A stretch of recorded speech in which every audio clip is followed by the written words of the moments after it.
Assalamualaikum warahmatullahi wabarakatuh.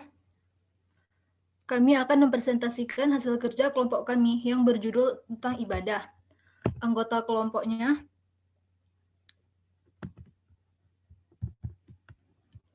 yang pertama ada Alfira Indah Kirani, kemudian Balkista Saltas, Muhammad Jasir Fatin, Reisha Malvani, dan Teguh Mauliandra. Yang pertama akan dijelaskan oleh Muhammad Jasir Fatin. Pengertian ibadah secara etimologis diambil dari kata abada yang budu abadan bahwa abidun. Secara abid berarti hamba atau budak, yakni seseorang yang tidak memiliki apa-apa, harta dirinya sendiri milik tuannya, sehingga karenanya seluruh aktivitas hidup hamba hanya untuk memperoleh keridaan tuannya dan menghindarkan murkanya. Secara bahasa, ibadah atau ibadat dapat juga diartikan taat, menurut, mengikuti, dan tunduk terhadap apapun. Sedangkan dalam yang dimaksud ibadah dalam hukum Islam, ibadah berarti penghambaan atau pengabdian diri terhadap Tuhan yang satu, yaitu Allah Subhanahu wa taala. Dalam surat Al-Fatihah ayat 5, Allah Subhanahu wa taala berfirman yang artinya hanya kepada Engkaulah kami menyembah dan hanya kepada Engkaulah kami memohon pertolongan.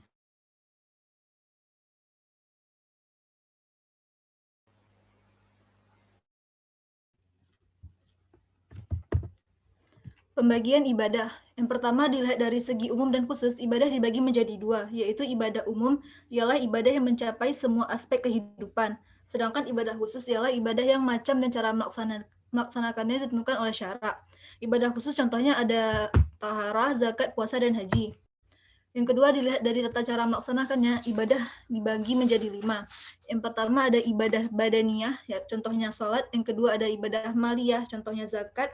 Yang ketiga ada ibadah ijtimaiyah, contohnya haji.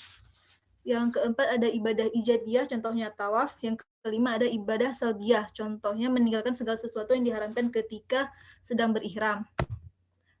Yang ketiga, dilihat dari niat melaksanakannya, ibadah dapat dibagi menjadi dua, yaitu ibadah yang hakiki dan ibadah sifati. Selanjutnya akan dijelaskan oleh Teguh Mauliandra. Untuk ruang lingkup ibadah dalam Islam sangatlah luas. Segala perbuatan kita yang diawali dengan niat itu semua merupakan ibadah dalam Islam.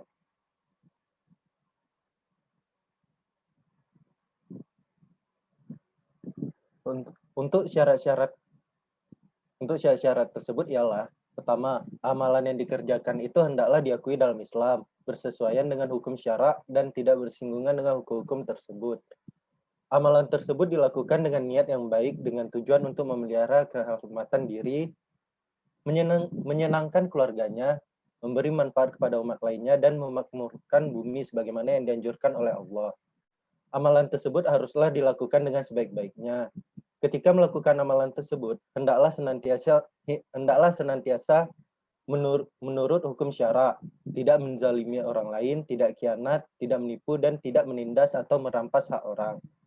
5. Tidak mengacuhkan ibadah-ibadah khusus seperti sholat, zakat, dan sebagainya dalam melaksanakan ibadah umum.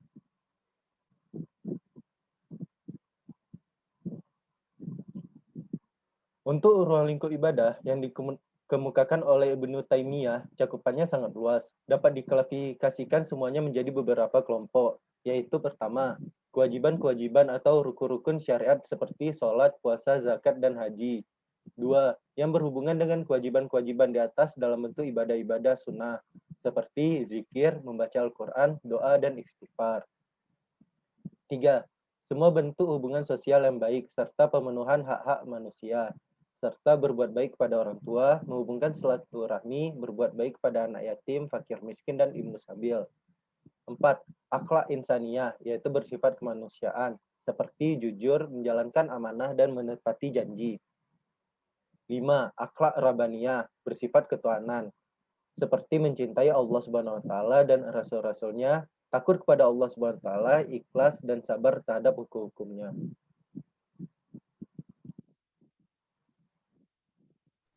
Selanjutnya adalah kaidah usul dalam ibadah dan menyikapi perbedaan mazhab. A. Kaidah usul dalam ibadah.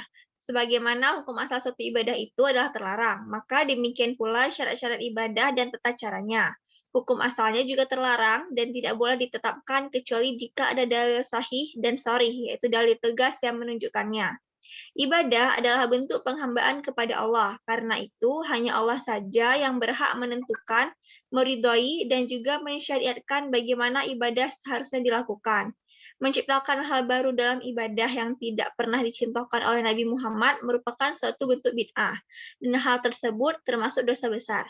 Di antara dalil yang menjelaskannya adalah firman Allah Azza wa Jalla yang artinya, apakah mereka mempunyai sembahan-sembahan selain Allah yang mensyariatkan untuk mereka agama yang tidak diizinkan Allah. Quran Surah Asy-Syura ayat 21. Menyikapi perbedaan mazhab. Dalam masalah khilafiyah fikih, 4 mazhab, kita tidak boleh ngotot keras untuk membela satu mazhab dari 4 mazhab yang ada. Apabila sampai mengatakan mazhab lain dengan sebutan ahli bid'ah, tidak sesuai Al-Quran dan As-Sunnah. Akan tetapi, boleh saja bagi kita untuk memilih atau condong ke salah satu mazhab dan juga menghargai pendapat mazhab lain. Mengikuti pandangan mazhab tersebut tidak dalam kerangka untuk memastikan 100% pandangan tersebut benar dan salah, melainkan karena kita mempunyai dugaan kuat bahwa hukum yang kita ambil dan ikuti dalam masalah tertentu adalah hukum Allah bagi kita, dan juga orang menyatakannya terlepas dari siapa yang menyatakannya. Namun, jika kemudian terbukti salah, hukum itu pun dianggap marjuh dan lemah sehingga ketika itu harus ditinggalkan.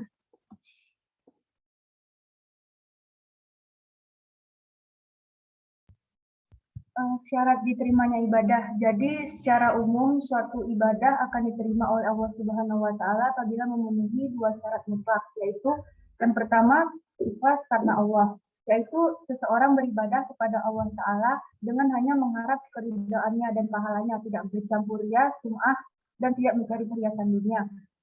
Lalu yang kedua ittiba, yaitu mengikuti tuntunan Nabi Muhammad SAW dalam melaksanakan ibadah sesuai syariat Islam yang bersumber dari Al-Quran dan As-Sunnah. Kedua syarat ini mesti ada dan tidak bisa dipisahkan. Bila hanya ikhlas namun tidak sesuai petunjuk Rasul, maka ibadah kita tidak akan diterima. Begitu pula sebaliknya, bila ibadah yang kita kerjakan sesuai dengan petunjuk Rasul, namun tidak ikhlas, maka tidak akan diterima. Suatu ibadah baru akan diterima bila dikerjakan secara ikhlas dan sesuai dengan sunnah. Jadi kesimpulan yang dapat kita ambil dari materi ini ialah ibadah adalah penghambaan atau pengabdian diri terhadap Tuhan yang satu, yaitu Allah Subhanahu wa taala. Dilihat dari segi umum dan khusus, ibadah dibagi 2, yaitu ibadah umum dan ibadah khusus. Dilihat dari tata cara melaksanakannya, ibadah dibagi menjadi 5, yaitu ibadah badaniyah atau zatiyah, ibadah maliyah, ibadah ijtimaiyah, ibadah ijabiyah, dan ibadah salbiyah. Dilihat dari niat melaksanakannya, ibadah dibagi 2, yaitu ibadah hakiki dan ibadah sifati. Ibadah berhubungan langsung dengan Allah Subhanahu wa taala dan ibadah meliputi seluruh kehidupan manusia. Sekian yang dapat kami sampaikan. Mohon maaf jika ada yang kurang. Assalamualaikum warahmatullahi wabarakatuh.